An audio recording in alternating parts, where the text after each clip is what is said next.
Students all around the state are going back to school, and that can come with some anxiety, especially if students are readjusting to in-person learning. News Center Maine's Chloe Thibault joins us this morning from Raymond Elementary School to talk about mental health. Hi, Chloe.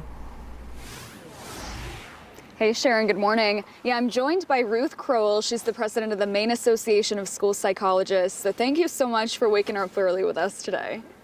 You're quite welcome. Happy to be here. Yeah, we appreciate it. So we're going to start with this question on the screen behind us. You know, how should students really be managing those pressures of getting kind of back on track to a normal after a year off? And we're talking about things like, you know, applying to colleges, deciding what to do after graduation if they're in high school, or just kind of dealing with that anxiety about the future.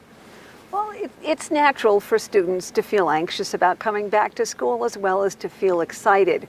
But when there's been a gap of a year or a year and a half since they've been in school or been in school full time with full classes, it's also natural to feel a little more anxious and for that to sort of amp up all of their emotions.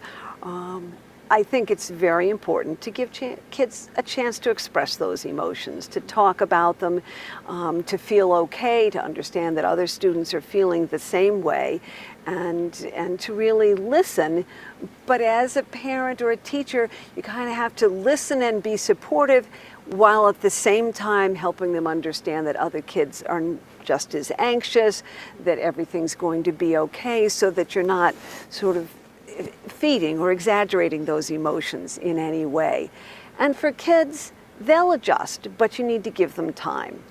And if you give them time, don't put pressure on them, just let them deal with what's it going to be like the first day, how am I going to do, and just take it one day at a time. And those kind of future questions really have to get put on the back burner.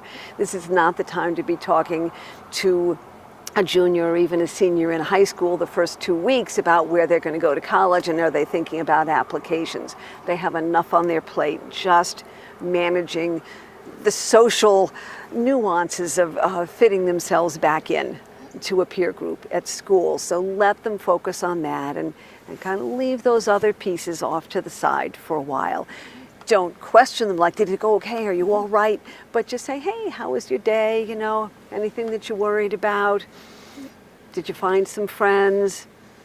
What was the high point of the day? Kind of help them talk about it, but don't don't get yourself too anxious because they'll pick up on your anxiety. Exactly. And that's going to make it harder for them. Well, thank you so much, Ruth. Appreciate it. And Ruth's going to be here answering questions all morning. And coming up in just a few minutes, she's going to talk about whether students have lost ground when it comes to social development because of the pandemic. Live at Raymond Elementary School this morning, Chloe Thibault, News Center Maine.